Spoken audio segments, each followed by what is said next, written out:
Hay un tipo de éxito que no resuena en los aplausos, sino en el eco silencioso de un trabajo bien hecho. Es un éxito que se cultiva en la sombra, lejos de las miradas, y florece en la paz interior. Esta es la historia de Andrés, un hombre que lo aprendió de la manera más difícil. Trabajó con esmero, alcanzó la cima. Pero su sed de reconocimiento casi le hace perderlo todo. Su viaje nos enseña por qué los triunfos más grandes no necesitan ruido, solo un propósito profundo. Acompáñame hasta el final, porque quizás en su silencio encuentres el reflejo de tu propia sabiduría. Había una vez un hombre llamado Andrés. No era famoso, ni millonario, ni acumulaba miles de seguidores en ninguna red social. Pero poseía algo infinitamente más valioso, una pasión que lo despertaba antes de que el sol acariciara las montañas. Andrés era un artesano de la madera.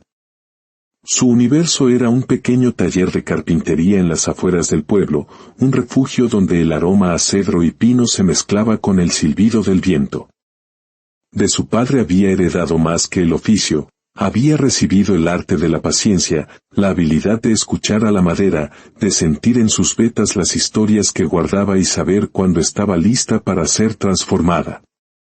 No era un trabajo glamuroso, pero era un trabajo honrado. Y con el tiempo, cada mueble que emergía de sus manos parecía tener un alma propia, una calidez que solo el trabajo hecho con amor puede conferir. Durante años, la humildad fue el barniz que protegía a Andrés. Era de los que compartían el mérito, de los que ayudaban a un vecino sin esperar nada a cambio. Su taller era un lugar de consejo, no solo sobre maderas y ensambles, sino sobre la vida misma. Su filosofía era simple y profunda, el éxito no consistía en ganar más, sino en poder dormir cada noche con la conciencia en paz. Pero el destino, a veces, nos pone a prueba. Un día, un influyente empresario de la ciudad visitó el pueblo. Quedó fascinado por la obra de Andrés y le ofreció una oportunidad única, llevar sus creaciones a las grandes ferias de diseño. Andrés aceptó, y en pocos meses, su nombre comenzó a resonar en revistas de decoración, portales de internet y redes sociales. Las felicitaciones llovían, las ventas se dispararon, y los pedidos, que antes cabían en una libreta, ahora llenaban carpetas enteras. Al principio, un sentimiento de gratitud inundaba a Andrés. Veía en todo aquello la justa cosecha de años de esfuerzo y disciplina. Pero lentamente, sin que él se percatara, una semilla extraña comenzó a germinar en su interior. La calma serena con la que solía trabajar fue reemplazada por una creciente ansiedad. Dejó de disfrutar el proceso para obsesionarse únicamente con el resultado. Ya no tallaba con paciencia, sino con prisa. Ansiaba más fotos, más reconocimiento, más aplausos. En su taller, donde antes reinaba la sinfonía del cepillo sobre la madera, ahora solo se escuchaba el tintineo incesante de las notificaciones. Cada me gusta era una pequeña descarga de dopamina, cada comentario, un combustible para su ego creciente. La humildad que lo había definido se escurría entre sus dedos como polvo fino, sin que él pudiera, o quisiera, detenerla. Una tarde, mientras lijaba una mesa con frenesí, su viejo amigo Samuel, quien había trabajado a su lado desde que eran casi niños, se le acercó y le dijo unas palabras que lo detuvieron en seco. Andrés, ¿recuerdas cuando hacías muebles solo porque te hacía feliz? Ahora parece que los haces solo para que te aplaudan. Andrés esbozó una risa forzada, intentando ocultar la incomodidad. Pero en lo profundo de su ser, esas palabras se clavaron como una astilla invisible. Esa noche, al llegar a casa, su teléfono vibraba con cientos de mensajes. Todos lo elogiaban. Todos lo admiraban. Y sin embargo, sintió un vacío inmenso, un hueco en el alma que ningún halago podía llenar. No era satisfacción lo que sentía. Era un ruido interno, el eco de algo valioso que se estaba extinguiendo. En el reflejo del espejo vio a un hombre agotado, con las manos manchadas de barniz, pero con la mirada vacía, sin la chispa de antes. Y por primera vez en mucho tiempo, se hizo la pregunta que lo cambiaría todo: ¿seguía siendo feliz o simplemente estaba interpretando el papel que los demás esperaban de él? Lo que Andrés no sabía era que la vida estaba a punto de darle una lección inolvidable. Una prueba que no se mide con aplausos, sino con la profundidad del silencio. Con el paso de los meses, la transformación de Andrés fue total. Ya no era el humilde artesano del pueblo. En las ferias, la gente hacía fila para tomarse fotos con él. Los medios lo bautizaron el genio de la madera, y cada publicación que hacía se convertía en un torrente de admiración. Su taller, antes un santuario de paz, ahora era una pequeña empresa en expansión. Contrató ayudantes, compró máquinas modernas, amplió el espacio. En apariencia, todo era un éxito rotundo. Pero por dentro, se sentía cada vez más ajeno a sí mismo. Cada mañana, lo primero que hacía no era sentir la madera, sino revisar su teléfono: cuántos nuevos seguidores, cuántos me gusta, cuántas menciones. La pasión pura por crear algo útil y bello se había desvanecido, reemplazada por una desesperada necesidad de validación externa. Samuel, su amigo leal, lo observaba con tristeza. Conocía cada uno de sus gestos, cada uno de sus silencios. Un día, con una mezcla de cariño y preocupación, le dijo: Andrés, últimamente ya no miras la madera, miras la cámara. ¿Qué te está pasando? La pregunta irritó a Andrés. ¿Y qué tiene de malo crecer, Samuel? ¿No es esto por lo que luchamos? ¿No soñábamos con que la gente conociera nuestro trabajo? Samuel bajó la mirada y respondió con voz suave: sí, pero también soñábamos con seguir siendo nosotros mismos. Las palabras quedaron suspendidas en el aire cargado de serrín. Andrés continuó su trabajo, fingiendo no haberlas oído. Pero la astilla en su conciencia se hundía un poco más. Esa noche, fue invitado a una cena de empresarios. Por primera vez, se codeaba con gente de gran prestigio y fortuna. La conversación giraba en torno a cifras, estrategias, inversiones. Cuando le tocó hablar, Andrés se esforzó por imitar su lenguaje. Exageró sus logros, maquilló verdades, dijo frases que no sentía. Y cuando alguien lo felicitó por su éxito meteórico, sonrió con orgullo, aunque por dentro, algo se había quebrado. En los días siguientes, su necesidad de exhibirse se intensificó. Publicaba cada entrega, cada reconocimiento, cada mención. Buscaba la aprobación de extraños mientras perdía la conexión con su propio corazón. La calidad de su trabajo empezó a resentirse. A veces, los acabados eran imperfectos. A veces, los clientes se quejaban. Pero él se justificaba: no importa, lo que cuenta es la visibilidad. Un sábado, recibió la invitación que creía ser la culminación de su carrera: una exposición internacional en la capital. Era su gran oportunidad para consagrarse. Trabajó sin descanso, día y noche, en una pieza que, según él, lo haría trascender. Era una mesa monumental, de diseño intrincado, pero construida con prisa. En lugar de la calma con la que antes moldeaba cada detalle, ahora solo buscaba impresionar. El día de la exposición, el lugar estaba abarrotado. Luces, cámaras, periodistas. Cuando anunciaron su nombre, los aplausos resonaron en la sala. Andrés subió al escenario, saludó con una sonrisa ensayada y presentó su obra. Todo parecía perfecto, hasta que un sonido sutil interrumpió la ovación: un leve crujido. La mesa, su supuesta obra maestra, comenzó a mostrar una delgada grieta en el centro. Un silencio denso, asfixiante, se apoderó del lugar. Y en cuestión de segundos, ante la mirada atónita de todos, la magnífica mesa se partió en dos, desplomándose con un estrépito sordo. Los fotógrafos bajaron sus cámaras. Se oyeron algunas risas ahogadas. Otros se miraban con una mezcla de lástima y morbo. Andrés se quedó inmóvil, el rostro paralizado por la humillación. Sintió un bochorno que le quemaba la cara, una mezcla de vergüenza, rabia y pánico. Quiso hablar, explicar algo, pero las palabras no salían. Solo pudo mirar los restos de su orgullo hechos añicos en el suelo. Cuando la exposición terminó, nadie se acercó a entrevistarlo. Las felicitaciones se habían transformado en un silencio acusador. Su teléfono, antes un hervidero de notificaciones, permanecía mudo. Esa noche, de vuelta en la soledad de su hotel, se miró las manos y recordó las palabras de su padre, dichas hacía tanto tiempo: hijo, cuando la madera se quiebra, no siempre es por la presión de afuera. A veces, es porque por dentro ya estaba hueca.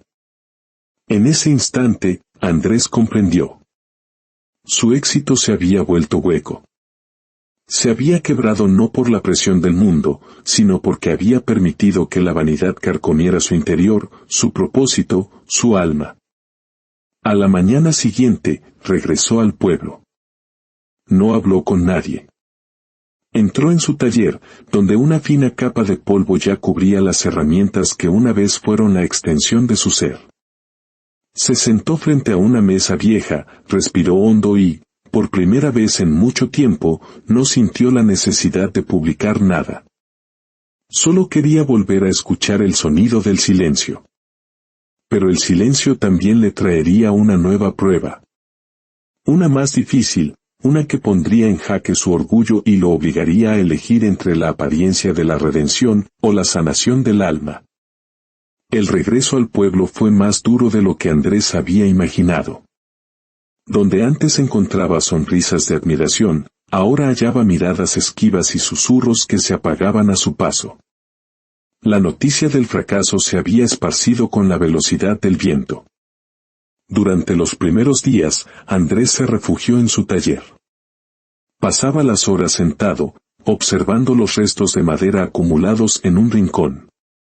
Cada astilla era un recordatorio de su orgullo roto.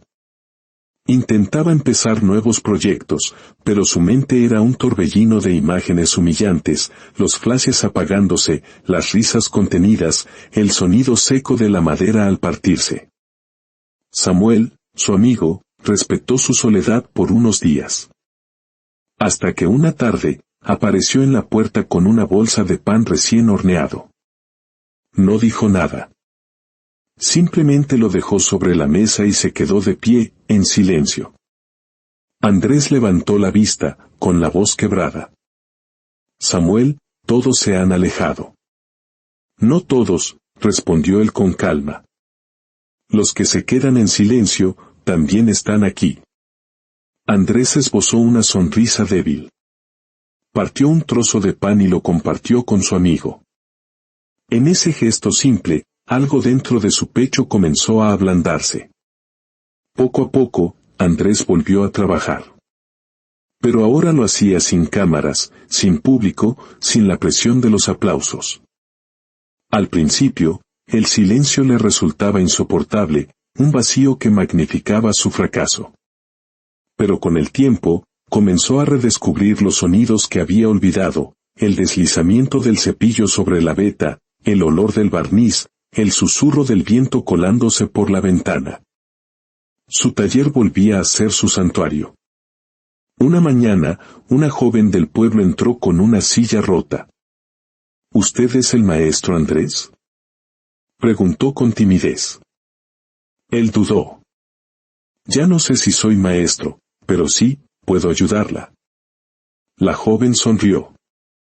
Mi abuelo decía que usted hacía los muebles más fuertes del valle. Esta silla era su favorita. Andrés tomó la silla y la examinó con una atención que había perdido. Vio las marcas del tiempo, las grietas finas, la historia contenida en su estructura. No se preocupe, dijo finalmente. No voy a cambiarla. Solo voy a escucharla. Día tras día, restauró la silla con una paciencia redescubierta. No buscaba la perfección estética, sino devolverle la vida. Cuando terminó, el mueble conservaba sus cicatrices, pero irradiaba un brillo nuevo, como si las historias de la madera hubieran sido honradas. Al entregarla, la joven le pagó con algo más valioso que el dinero, una mirada de gratitud sincera. En ese instante, Andrés sintió algo que no había sentido en años. Paz. Una paz simple, sin luces, sin presunciones. Esa noche, abrió un viejo cuaderno de trabajo. En la primera página, una frase escrita por su padre lo esperaba: hijo, recuerda que el árbol más fuerte es el que crece sin hacer ruido. Cerró los ojos y, por primera vez, comprendió de verdad. Había pasado años buscando ser admirado, cuando en realidad, lo que siempre había anhelado era ser útil. Con el paso de las semanas, los vecinos comenzaron a volver. No por curiosidad, sino con necesidades reales, una puerta que no cerraba, una cuna que necesitaba refuerzo. Andrés los recibía a todos, sin pensar en el dinero o en publicar su trabajo. Volvió a enseñar a los jóvenes del pueblo, a compartir sus técnicas, a sentir el pulso de la vida entre sus manos. Un día, Samuel llegó sonriendo. ¿Sabes? El otro día vi una de tus mesas en la feria. No tenía tu nombre, pero todos la admiraban. ¿Y qué hiciste? Preguntó Andrés, sorprendido. Nada, respondió Samuel. Dejé que admiraran el trabajo, no al autor. Andrés sonrió. Por primera vez, no sintió la punzada de reclamar el crédito. Esa noche, mientras el sol se ocultaba, siguió trabajando a la luz de una lámpara. Ya no le importaban los títulos ni los premios. Solo quería seguir creando, en silencio. Sin darse cuenta, había encontrado la respuesta. El verdadero éxito no estaba en ser visto, sino en sentirse completo. Y aunque el mundo no lo supiera, el hombre que un día lo perdió todo por la soberbia, estaba aprendiendo el arte de reconstruirse, una tabla a la vez. El taller de Andrés se transformó. Ya no era un escaparate, sino un espacio de calma. Quienes lo visitaban decían que allí el tiempo se movía más despacio. Y era cierto. Andrés ya no corría. Había aprendido a esperar, a dejar que cada pieza encontrara su propio ritmo, su propia voz. Una mañana, mientras tallaba, se detuvo a mirar sus manos.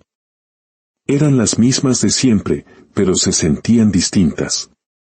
Ya no temblaban por el estrés ni se movían por la prisa. Seguían el compás sereno de su respiración. Recordó de nuevo a su padre: la madera solo confía en quien no tiene apuro. A veces, el pasado regresaba como un susurro. ¿Y si no hubiera fallado?, se preguntaba. Pero enseguida comprendía que, sin esa caída, jamás habría aprendido a mirar el mundo, y a sí mismo, con humildad. La vida no lo había castigado, lo había corregido. Esa tarde, Samuel entró con una taza de café. ¿Sabes, Andrés?, dijo. Antes, cuando hablabas de éxito, lo hacías con un brillo ansioso en los ojos. Ahora, hablas con paz en la mirada. Y eso vale mucho más. Andrés asintió sin dejar de tallar. El brillo se apaga, respondió. La paz, no. El destino, entonces, se presentó en forma de dos puertas que se abrieron la misma mañana. La primera era un productor de una famosa plataforma de streaming. Le ofreció a Andrés protagonizar una serie sobre el regreso del maestro. Cámaras, entrevistas, redención pública. Todo el mundo sabrá que te levantaste, le dijo con una sonrisa que olía a contrato. La segunda era Rosa, la directora de la escuela del pueblo. Una tormenta había destrozado la biblioteca, y los niños llevaban semanas sin un lugar donde leer. Éxito visible contra servicio silencioso. La vieja necesidad de reconocimiento luchó en su pecho contra esa paz recién encontrada. Recordó el crujido de la mesa, la vergüenza, la soledad. Recordó también la silla del abuelo reparada sin aplausos y la gratitud en los ojos de su nieta. Respiró hondo. Rechazó la serie. Y sin publicar nada, sin avisar a nadie, caminó con Samuel hasta la escuela en ruinas. Sabía lo que perdía: dinero, fama, titulares. Pero también sabía lo que ganaba: devolver un refugio a los niños y recuperarse a sí mismo. El salón olía a humedad y a páginas mojadas. Pero a través de las ventanas rotas, los niños se asomaban con curiosidad. «Vamos a empezar por el techo», dijo Andrés. No porque sea lo que más se ve, sino porque es lo que protege. Esa simple frase encendió una chispa. Pronto, los vecinos empezaron a llegar con martillos, tablas y pintura. Nadie tomó una foto. Nadie preguntó quién se llevaría el crédito. Solo trabajaron, juntos. Fueron días de una coreografía de silencios útiles, de risas pequeñas cuando una viga encajaba a la perfección. En medio de la faena, llegó un periodista, el mismo que había cubierto su humillación. «Queremos la toma heroica de tu regreso», anunció. Andrés se limpió el sudor. «Si van a grabar algo, vuelvan cuando los niños estén leyendo. Hoy, los protagonistas no somos nosotros». El periodista se fue, irritado. Y el trabajo continuó, más ligero, más puro. La noche en que terminaron, Andrés se quedó a solas en la biblioteca reconstruida. Pasó los dedos por la madera nueva y repitió para sí mismo el mantra de su padre: el árbol más fuerte crece sin hacer ruido. La inauguración fue sencilla. Rosa abrió las puertas y los niños entraron como si descubrieran un tesoro. Un pequeño, Julián, se acercó a Andrés con un libro reparado en las manos. ¿Usted lo hizo? Andrés sonrió. Lo hicimos entre todos. El niño lo miró y dijo algo que lo atravesó: gracias por no hacer ruido. En ese pequeño agradecimiento, Andrés lo entendió todo. No quería ser admirado, quería ser necesario. No quería que su nombre estuviera en una placa, quería que su trabajo sostuviera un techo. Paradójicamente, la noticia se difundió. No por los medios, sino de boca en boca. Un carpintero de otro pueblo vino a ayudar. Una señora donó lámparas. Un joven pintó un mural. La biblioteca se convirtió en un símbolo de que el éxito silencioso convoca sin necesidad de gritar. Semanas después, el productor de la serie volvió con una nueva oferta, más auténtica. Andrés lo escuchó con respeto y respondió: si algún día contamos algo, será para enseñar a reparar, no para presumir que reparamos. Eso no vende tanto, dijo el productor. Tal vez no vende, concluyó Andrés, con una calma inquebrantable. Pero construye. Los meses pasaron. El taller y la biblioteca, uno frente al otro, mantenían un diálogo silencioso. Él construía, ella enseñaba. Las risas de los niños que llegaban desde el otro lado del camino eran su único aplauso, el único que necesitaba. A veces, encontraba notas en su puerta: gracias por el techo, gracias por las mesas. Papeles simples que pesaban más que cualquier trofeo. El éxito silencioso no se celebra con ovaciones, sino con propósito. No se mide en me gusta, sino en el legado que dejas cuando ya no estás. Y esa, comprendió Andrés, era la única gloria que valía la pena. Si esta historia ha sembrado en ti una semilla de reflexión, te invito a compartirla. A veces, una sola historia puede recordarnos lo que el ruido del mundo nos hace olvidar. Y si buscas más relatos que alimenten el alma, suscríbete a este espacio. Aquí seguiremos explorando vidas que nos enseñan a construir sin presumir y a encontrar luz, incluso en el silencio. Porque al final, como dijo el padre de Andrés, el árbol más fuerte es el que crece sin hacer ruido. Y en ese silencio, quizás, es donde tú también encuentres el espacio para florecer.